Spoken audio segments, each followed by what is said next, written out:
Hi friends, Disney plus హాట్స్టార్లో వచ్చిన Kobali web series Telugu తమిళ్లో release అయింది. ఈ వెబ్ సిరీస్ ఎలా ఉందో చూద్దాం. తెలంగాణలోని ఒక మారుమూల పల్లెలో ఈ కథ జరుగుతూ ఉంటుంది. శ్రీను, గోపి అనే అన్నదమ్ములు హాయిగా కలిసి ఉంటారు. అయితే గోపి పెట్టుకున్న అక్రమ సంబంధం ఆస్తి గొడవలకు దారితీస్తుంది. అయితే ఈ ఆస్తి గొడవల్లో రమణ అనేవాడు శ్రీను కుటుంబాన్ని చంపడమే లక్ష్యంగా పెట్టుకుంటాడు. ఆ తర్వాత శ్రీను ఏం చేశాడు, అసలు ఈ రమణ అనేవాడు తానే స్వయంగా చంపుతున్నాడా, ఎవరైనా చంపమని చెప్పారా అన్నది మిగిలిన కథ. పెద్దగా కథ లేకపోయినా దాన్ని అద్భుతమైన సన్నివేశాలతో నడిపించవచ్చు. అయితే ఇక్కడ దర్శకుడు అలాంటివి ఏమీ చేయకుండా తాను అనుకున్న కథని, అసలు కథే లేదు, ఆ కథని ఇష్టం వచ్చినట్టు సాగదీసి అనవసర సన్నివేశాలు చొప్పించి చాలా చికాగ్గా తీశాడు. అసలు లాజిక్లో ఉండవు, మ్యాజిక్లో ఉండవు. ముఖ్యంగా మర్డర్ చేద్దామని సుపారీ తీసుకున్న వాళ్ళు ఒక ఇంటిని చుట్టుముడతారు.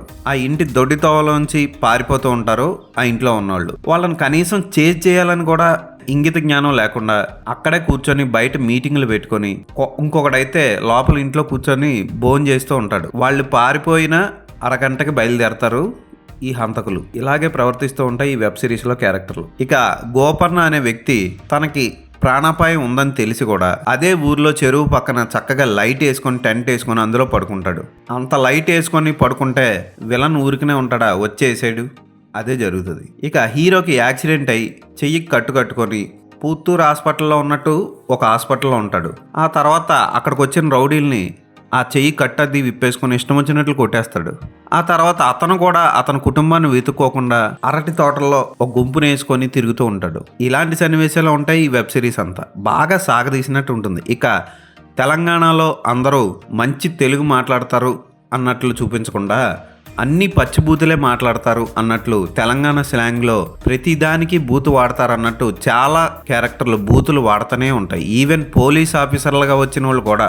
అసలు సిఐ క్యారెక్టర్ వేసిన వ్యక్తిని చూస్తే ఆ హైట్ కానీ, ఆ పొట్ట కానీ, ఆ రౌండ్ షేప్లో ఉన్న ఆ సిఐని చూస్తే అసలు ఎవడిచ్చాడు రైడ్కి సిఐ జాబ్ అన్న ఫీలింగ్ కలుగుతుంది మనకి.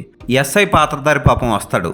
అతను కూడా చాలా ఫెరోషియస్గా తీసేస్తాను, పొడి చేస్తాను రమణ గారిని అంటూ వచ్చి ఆడి చేతిలో ఒక గొడ్డల దెబ్బ తగలగానే చిన్నపిల్లాడు ఏడ్చినట్టు ఏడ్చి కింద పడిపోతాడు. ఆడిని ఇంకా అదే అదనుగా చూసుకొని విలన్ రెచ్చిపోతాడు. ఈ విలన్ గాడు కూడా కావాలని తన్నించుకోవడానికి వచ్చినట్టు వచ్చి తన్నులు తింటూ ఉంటాడు. ఈ వెబ్ సిరీస్కి కోబలి అని తెలుగు టైటిల్ పెట్టి దాన్ని ఇంగ్లీష్లో ఎక్కడా కూడా తెలుగు వాడకుండా కోబలి అని ఇంగ్లీష్లో రాశారు. సేమ్ అలాగే ఈ వెబ్ సిరీస్లో పోలీస్ స్టేషన్ ఉంటుంది.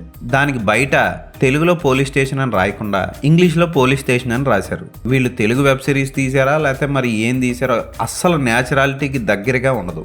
ఇక ఫోటోగ్రఫీ హ్యాండీ క్యామ్తో తీసినట్లు అనిపిస్తుంది. అక్కడక్కడ లైటింగ్ ఓకే అనిపిస్తుంది. ఒక పాట ఉంటుంది, ఐటమ్ సాంగ్. ఆ పాట ఎందుకు వచ్చిందో తెలీదు, అసలు అవసరం కూడా లేదు. ఇక క్లైమాక్స్ అయితే నెక్స్ట్ సీజన్ కొనసాగిస్తాం, మళ్ళీ మీకు ఇంకొకసారి బాధుడు ఉంటుంది, మీరు ఖచ్చితంగా ప్రేక్షకులందరూ బలి అవ్వాల్సిందే అన్నట్లు క్లైమాక్స్ని అసందర్భంగా ముగించేసి సెకండ్ పార్ట్ కోసం వెయిట్ చేయండి అన్నట్టు వదిలేశాడు. ఏ మాత్రం బాగాలేదు ఈ వెబ్ సిరీస్. టైం వేస్ట్ చేసుకోవాలనుకుంటే ఈ వెబ్ సిరీస్ని చూడండి.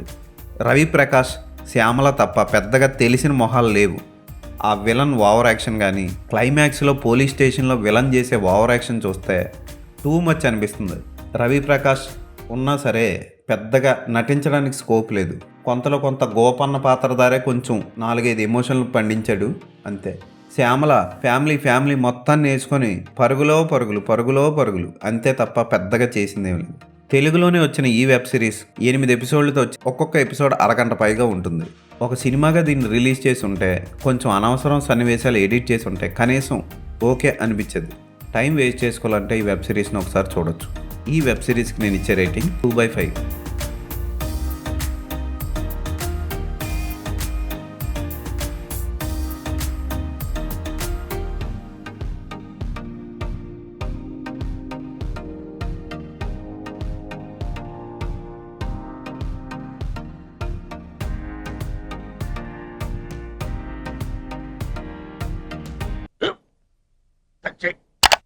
స్కూల్ బెంచ్ లాగా ఎంత గట్టిగా ఉందోరా?